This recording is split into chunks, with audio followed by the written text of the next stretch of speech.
हरे कृष्णा कृष्णा कृष्णा हरे हरे, हरे राम राम राम हरे हरे।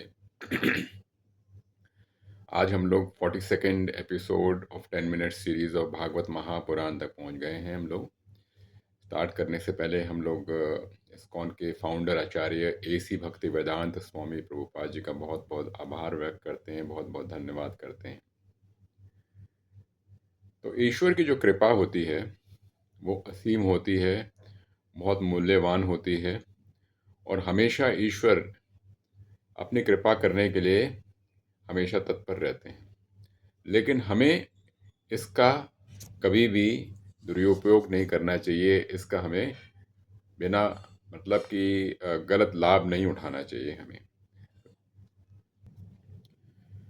तो दिल से अगर हम लोग पश्चाताप करते हैं, ईश्वर के सामने नम्र होके उनका धन्यवाद करते हैं, जिस कारण से ईश्वर की हमारे पे कृपा हुई है, और दिल से एक दृढ़ इच्छा कि हम अब भटकेंगे नहीं और रास्ता ठीक जो है वही ठीक रास्ता ही अपनाएंगे, इस प्रकार से आगे बढ़ेंगे तो क्या होगा, हम परफेक्शन की तरफ आगे बढ़ पाएंगे, प्योरिटी की तरफ आगे बढ़ पाएंगे और ईश्वर को हम प्राप्त जरूर कर पाएंगे।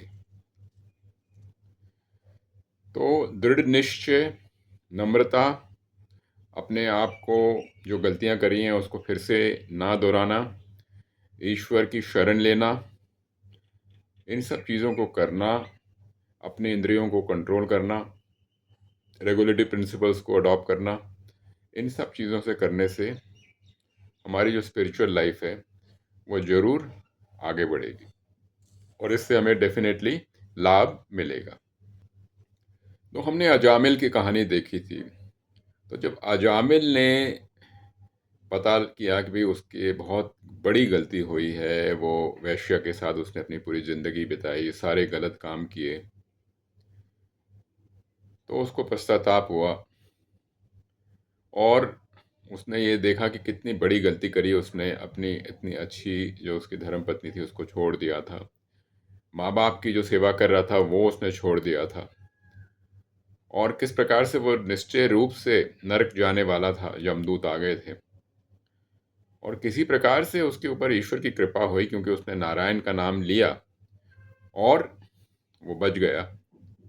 अब उसने दृढ़ निश्चय कर लिया कि वो इंद्र तृप्ति में नहीं जाएगा, माया में नहीं फंसेगा, ईश्वर के चरणों की शरण लेगा और भगवान का नाम हमेशा जपेगा। तो अजामिल की जो कहानी है वो हमारे लिए बहुत ही मूल्यवान है।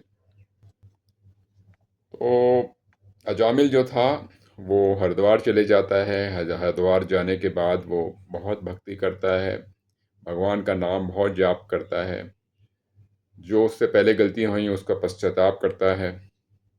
इस प्रकार से जब फिर से प्राण जब जाते हैं तो इस बार यमदूत नहीं आते हैं और सिर्फ विष्णुदूत आते हैं और उसे एक सुनहरे पुष्पक विमान में बिठा के उसे वैकुंठ की तरफ ले जाते हैं। तो अजामिल की कथा हमने देखी, किस प्रकार से भगवान अपनी कृपा दया हर एक पे देते हैं। अजामिल ने भगवान का नाम लिया नारायण, पर वो उसका भाव उस नारायण जो भगवान है उसकी तरफ नहीं था, वो तो अपने पुत्र को बुला रहा था। लेकिन ईश्वर ने, परमात्मा ने उसे उसकी भी छूट दी और छूट दे के उसे जो भी उसके पाप थे उससे पूरी तरह से उसको माफ किया, उसे एकोमोडेट किया। पर हमें एक चीज का ध्यान रखना चाहिए, ईश्वर की जो कृपा है उसका हमें किसी प्रकार से भी हमें दुरुपयोग नहीं करना चाहिए, बिना बात के फायदा नहीं उठाना चाहिए, क्योंकि भगवान ने जो हमें कृपा दी है वो इसलिए दी है कि हम पाप मुक्त हो सकें और गलती को सुधार सकें और अपने स्पिरिचुअल लाइफ में आगे जाके हम लोग प्रोग्रेस कर सकें। और कथा में ये होता है कि जो यमदूत होते हैं वो यमराज जी के पास जाते हैं और बोलते हैं कि हम तो सोचते थे कि आप ही सबसे परम हैं और आप ही जो फैसला करते हैं वही परम है, लेकिन ये जो विष्णुदूत आ गए वो लेके चले गए अजामिल को, आगे ले जाने नहीं दिया। तो उनने पूछा कि आप हमारे को ज्ञान दीजिए कि आपके अलावा और कौन हैं, क्योंकि जो विष्णुदूत थे वो जो यमदूत ने जो रस्सियां बांधी थी अजामिल को उसको काट दी थी उनने, और उनको नरक ले जाने से उनको रोक दिया था। तो इस प्रकार से ये जो हैं यमराज से यमदूत प्रश्न पूछते हैं। ये जो प्रश्न पूछते हैं इससे यमराज जो होते हैं बड़े खुश होते हैं कि नारायण का नाम लिया था, और इस प्रकार से अजामिल जो बच जाता है। तो जब यमराज जी से जो प्रश्न पूछा गया तो यमराज जी ने बताया कि जो परमात्मा हैं, जो नारायण हैं, वो मेरे से तथा जितने भी देवी देवता हैं उन सबसे परम है, उन सबसे ऊपर हैं।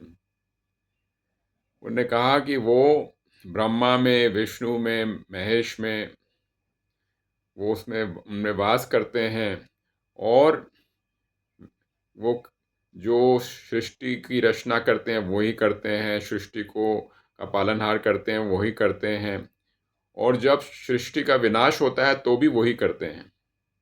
इस प्रकार से उनने यमदूतों को बताया, और उनने कहा कि जो विष्णुदूत होते हैं वो नारायण की तरह ही होते हैं, वो भक्तों की रक्षा करते हैं, और किसी किसी तरीके से भी भक्तों पे विपत्ति आती है तो उनके ऊपर वो एक किस्म से छत्रछाया करके रुक जाते हैं और उनको प्रोटेक्ट करते हैं। तो यमराज जी ने बोला कि जो सच्ची भक्ति जो है वो भगवान के जो महाजन हैं, 12 महाजन, वो समझते हैं, और भगवान का जो नाम लेना जो है, भगवान का नाम का जो जाप करना है, उससे हम सच्ची भक्ति तक पहुंच सकते हैं। और भगवान का जो नाम है वो हमारे हर एक पाप को नाश करता है। और भगवान का नाम अगर ठीक तरह से ना भी लिया जाए तो भी वो रक्षा करता है, ये यमराज ने बोला। और जैसे भगवान का जो कमोदकी जो गदा है, वो उस तरीके से कमोदकी गदा जो है उसकी शक्ति से वो भक्तों को रक्षा करते हैं। और उनने कुछ पाप भी किए होते हैं जिनने नाम लिया होता है, वो इन सब चीज़ों से, पाप के फलों से वो एक किस्म से परे हो जाते हैं। तो उनने बोला यमदूत को कि आप कृपा करके ऐसे लोगों के पास ना जाएं जो कि ईश्वर का, भगवान का नाम लेते हैं। मेरे पास सिर्फ वही लोगों को लेके आए जो कि भगवान के भक्त नहीं हैं, भगवान का नाम नहीं लेते हैं, और भगवान के चरणों की शरण नहीं लेते हैं। और जो भगवान के चरणों की शरण लेते हैं वो मेरे लिए आदरणीय हैं। इस प्रकार से जो यमदूत को यम ने सारी चीज़ें बताई। तो यमदूत ने भगवान से प्रार्थना करी और उनसे माफ़ी मांगी कि उनके जो यमदूत हैं उनने इस प्रकार से गलती करी है, और इस गलती के लिए उनने भगवान से क्षमा मांगी कि उनने उन भूल से ही उनने अजामिल को उनने बंदी बना लिया था। तो इसके बाद से जो यमदूत हैं वो समझ गए, और कभी भी उनने किसी भी भक्त को देखते थे तो वो उससे दूसरी तरफ चल पड़ते थे, उसकी तरफ एकदम ही नहीं बढ़ते थे। तो इस कथा से हमें ये मालूम पड़ता है कि भगवान का नाम लेना कितना इम्पोर्टेंट है। भगवान का जो नाम लेना है ये एकदम अल्टीमेट है, और हमारे जितने भी पाप हैं उसको मिटाने का सबसे ही महत्वपूर्ण साधन है। हरे कृष्ण, हरे कृष्ण, कृष्ण कृष्ण, हरे हरे, हरे राम, हरे राम राम राम।